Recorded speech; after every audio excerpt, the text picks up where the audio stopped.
जैसु दोस्तों, praise the Lord.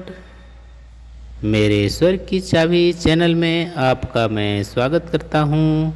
मेरा आपसे अनुरोध है कि मेरे स्वर की चाबी चैनल को यदि सब्सक्राइब नहीं किए हैं तो सब्सक्राइब कर लें और बेल आइकन को भी प्रेस कर लें ताकि मेरे नए नए वीडियो का अपलोड आपको जल्दी से जल्दी प्राप्त हो जाए।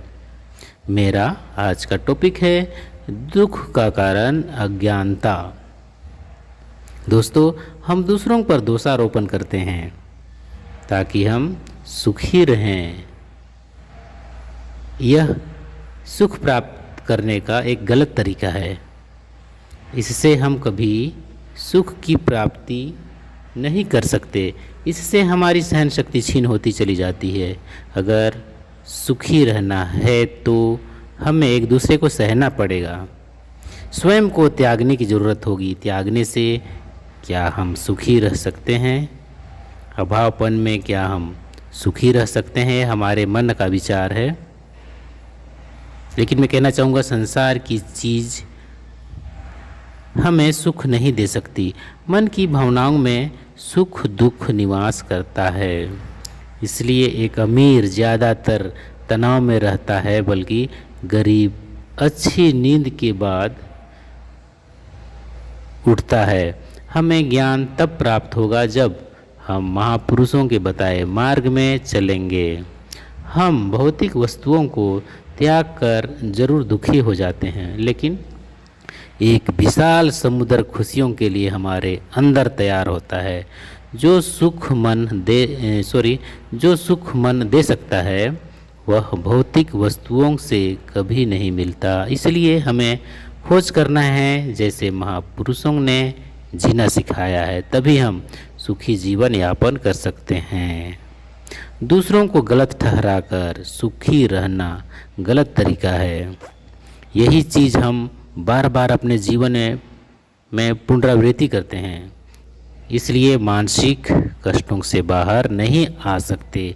छोटी छोटी बातों में झल्लाना, रूठना, आवेग में आना, अति क्रोध करना, ये सब कष्टों की गुत्थियों का संकेत है। यानी हम अज्ञानतावश इन कष्टों को अपने ऊपर लादे हुए हैं और बाहर निकलने का कोई नया तरीका नहीं अपनाना चाहते और अक्सर दूसरों पर दोष मढ़ते हैं।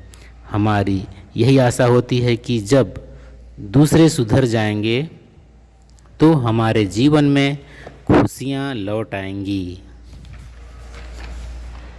जब दूसरे नहीं सुधरेंगे तो हमारा क्या होगा? मैं आपसे सवाल यही करना चाहूँगा, जब दूसरे अगर नहीं सुधर पाएंगे तो हमारा क्या होगा? हम तो उनके साथ ही साथ जलधारा में बह जाएंगे ना। वे गलत तो हैं ही, हम भी उनके कारण दंडित होंगे। ऐसे में हमारी खुशियाँ दूसरों पर निर्भर है। यह हमारी अज्ञानता है। जब तक हम ज्ञान अर्जित नहीं करेंगे तब तक कब्जे में घूमते रहेंगे। ज्ञान अर्जित ही नहीं बल्कि उस पर चलना भी है।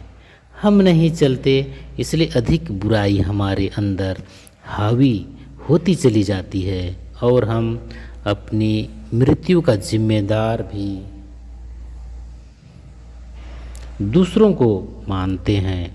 महापुरुषों के बताए हुए तरीका को अनुसरण नहीं करना चाहते। यदि हम किसी के कारण दुखी नहीं रहना चाहते तो इसके लिए यही उपाय है, महापुरुषों को फॉलो करना या उनके बताए मार्ग का अनुसरण करना।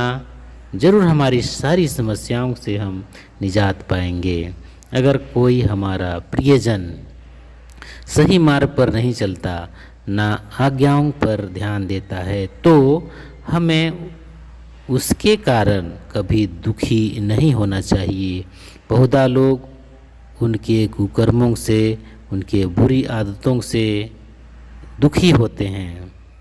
दुखी होने से कोई समाधान नहीं है।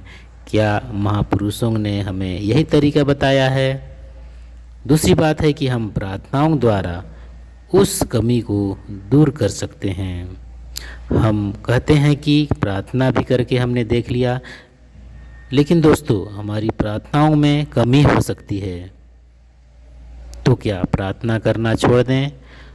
प्रार्थना करते करते हमारी प्रार्थना सामर्थ्यवान बन जाता है।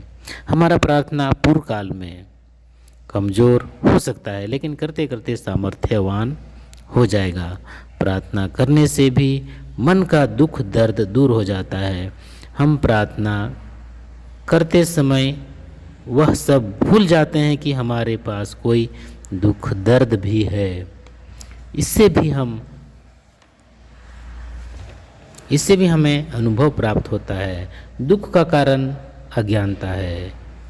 प्रार्थना हमें ज्ञान की ओर बढ़ाता है। इसलिए हमारे जीवन में कोई भी दुख कष्ट हो, प्रार्थना करने से दुख दर्द घटता चला जाता है। लोग अपनी उम्र निकाल देते हैं, लेकिन हाय हाय का दुख तकलीफ से उन्हें निजात नहीं मिलता। हमारे पास है, हमारे अंदर है समाधान, सुख शांति, बशर्ते कि ज्ञान के अनुरूप हम आगे बढ़ें, बल्कि अज्ञानता के वश में ना रहें। थैंक यू दोस्तों, कीमती समय देने के लिए, इस वीडियो को देखने के लिए आपने समय दिया, बहुत बहुत धन्यवाद। प्रभु आपको एवं आपके परिवार को आशीषित करे। Thank you, praise the Lord.